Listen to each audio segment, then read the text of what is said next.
We do have some stuff planted, which is great. I think we got the basics here. We'll see how this goes, and I'll keep you guys informed. Hopefully this dirt will grow what we need, what we planted. I don't know, you know, it's just trial and error. We know the beds are going to settle for sure. They're probably going to go down a foot or whatever, and we're gonna have to put some more dirt in them. But right now we got something in the ground, and that's a good thing. So we still have more to do, and we'll keep bringing you guys along. Last night I came out and put up a little planter underneath of the window, and got out here this morning, and all the flowers were out on the ground. The dirt, a lot of the dirt's on the ground. The flowers were all mixed up in there, like something just dug the heck out of it. And as you guys know, we've been having issues with raccoons. The other day, we think we had a deer in the garden already. That was before the whole fence was up, because we went ahead and planted the garden. But these coons are really a menace. They are just driving me crazy. I'm going to show you. You can tell it's a coon. I can tell. These coons are all over this coop. It's a good thing we boxed in all the eaves and everything on this thing, because they're climbing the building itself. So let me show you. Now these were some beautiful little plants, but they're kind of torn up now.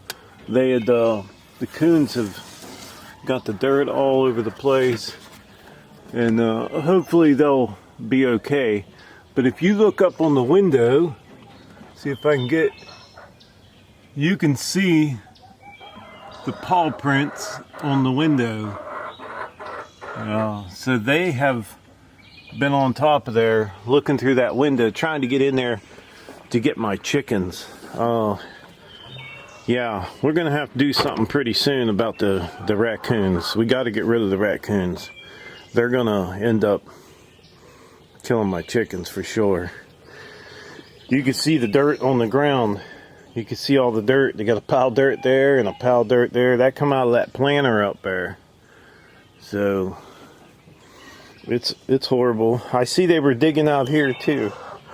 This is dug up. Yeah, these coons got to go. We're gonna have to relocate them real fast. The garden seems to be doing okay. We've been watering it every day, so we'll keep you up to date on that garden. The only thing I noticed, and if you do the same thing, I put them big long wood slats in there off the sawmill. There's Sophie. She wants to steal the show again. The tomato plants, to put stakes down in there, guess what? Those slats are in there, so it's going to make it harder to put stakes in there. So what we might do is, I might end up screwing something to the sides and making a trellis type thing for them, just to hang them off of, because it's not going to work. You're not going to be able to put a stake down in there, because it won't go deep enough in the ground. But we'll figure that out, and I'll bring you guys along for that. Everything's coming along pretty good, all besides the raccoons. I don't know what to do with the raccoons. They're definitely tearing up a lot of stuff. One of the things I want to work on today is underneath of this gate. I want to put a stone up under the gate, just to keep critters from going up under the gate. But I need some type of a step there to keep the mulch in. And I'm thinking about this stone right here that I got for this step, digging it out and putting it back in there, and then cleaning all this up and then getting a new step for over here. We do have some cut stone on the property, so we should be able to get enough cut stone to build them steps in there and in front of that door.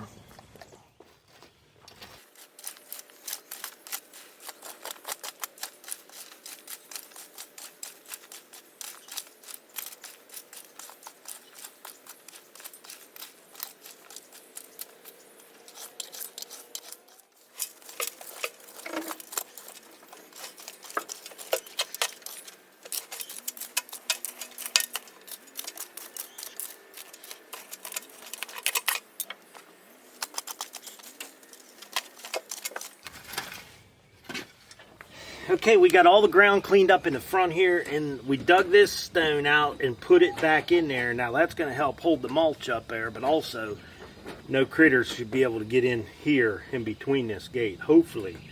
If we see that we get something in there in this little space here, it's not much wider than the fence, but if we have issues with it, we'll take a piece of womanized wood and we'll screw it to there, just a 2x2, and that'll keep any little critters hopefully from getting in and out of the garden. So we do have another big rock. I just went and picked another one up we're going to use for the chicken coop step. I'll show you that one. It's right in the bucket. Look at that thing. It's a humongo one. This thing is huge. We have quite a few of these on the property. It looks like maybe a couple old foundations. And this one here I think is going to make for a really nice step going into the chicken coop. So we're going to get this one dug out and put in. And hopefully we can do it. It's a big one. Okay, I got my stone set here. Little step going in there. It's going to keep that mulch from rolling out. Got it sitting in there nice. It allows the gate to open and close. Tried to keep as small a gap as I could. And then we laid this stone in here as a step to go into the chicken coop. I think it turned out pretty good. I'm still debating on whether I want to put a little stone foundation just laid up underneath there to keep critters from getting up under there. Sophie's back to steal the show. She's looking around for mice. So hopefully we're going to go get some, we're going to get rid of some raccoons. We're going to get some traps. We're going to figure out how to get rid of them. We got at least 3 of them here that we know of. And they're all over the coop. This coop, even this coop. It's pretty bad. But we're going to do what we can to get the coons out of here. I showed them that already. Oh, you already showed them the paw prints? Okay. Yeah. So yeah, you can see the paw prints up on the window, up on the glass. They're pretty bad. They tore all them flowers out last night. So we're going to do what we can to get rid of them raccoons. What we're doing now is we're putting the barbed wire across the top. We got the 4-foot fence. We're doing a barbed wire across the top just to make it look a little bit higher for these deer because we don't want the deer in there. I'm going to show you how we stretch this fence. What I've done here is I put a U-nail in here and I stay away from the barb.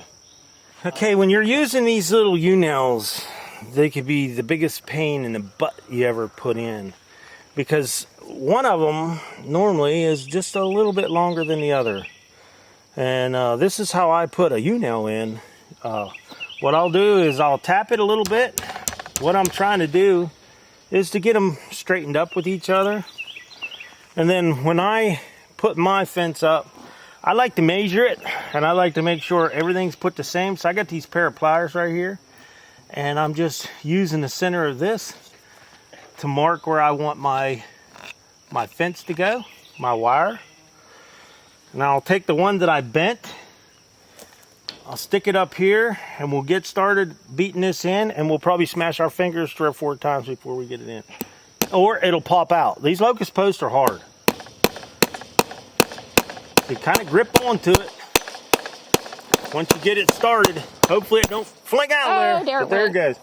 If it didn't do that at least once every time. It don't poke you in the eye. Yeah, if it didn't do that at least once every time I put it in, it wouldn't be right. So we're going to stick it in the same holes again. We're going to try again. Like I said, just these posts are like concrete, beaten into concrete. Really hard. There it goes again. Where'd you go? All right. Maybe a 3rd time's a charm. Hopefully. Maybe a 3rd time's a charm. I've done this with the whole entire fence. This is how everyone popped out. And if you keep holding on to it like that, you're going to smash your fingers. Done it a million times.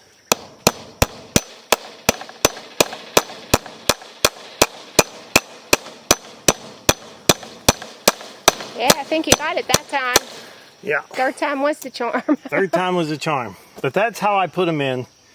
Beat the nail down a little bit so your nail's more straight because all of them are really wide on the end. So I beat it a little bit straight. Maybe I shouldn't do that. I don't know. So we'll go to our next one. This is going to be a good one here because I got a knot right there, and this locust is going to be tough.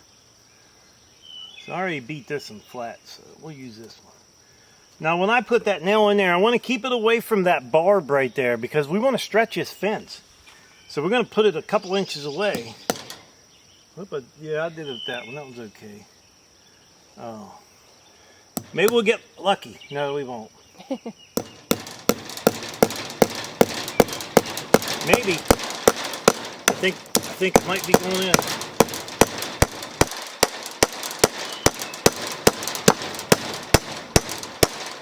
I know you guys see me. I cheated. I used that crack in that piece of wood, and I did. So we're going to do the last one up here. Whatever works. To go, and it is. I already have that side put down and tight. Yeah. Down there.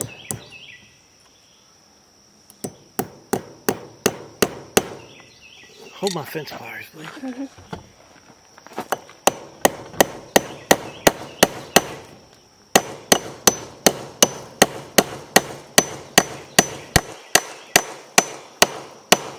Okay, all of them are put in loosely. We're going to go clear down to the other side and stretch this wire. Okay, here we have a set of fence pliers, and these are, I think these used to be my dad's. He gave them to me years ago, and they don't make them like this anymore. It's really good. So we're going to use this jaw inside of here, and we're going to grab this wire. We're going to put it around it like this, and I'm going to clamp it on here, and then I'm going to pull this wire, and I'm going to stretch it like that. Let's see if they can see that when I stretch it. Get it to where you guys can see here. I'm going to stretch, and when I stretch it, Julie's going to nail that nail in for me. Okay.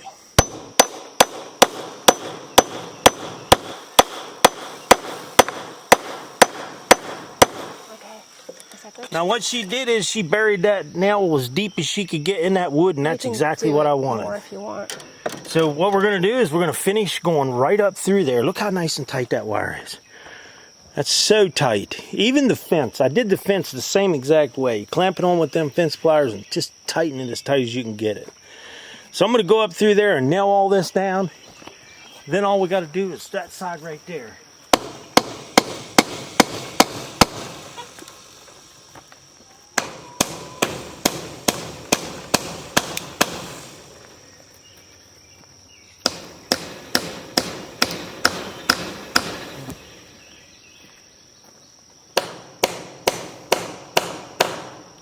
Man, that's nice.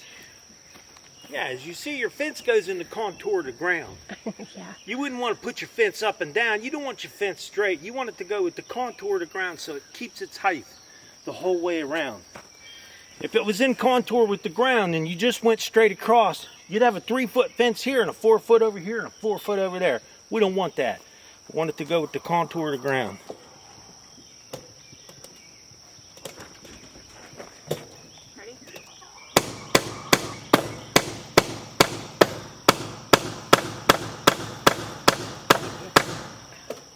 Help if I hit the nail, huh? That's all right.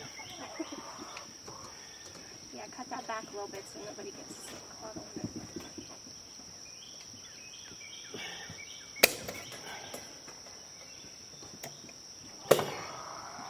Here. Beat that in. Good. Oh, hopefully nobody gets stuck on that thing.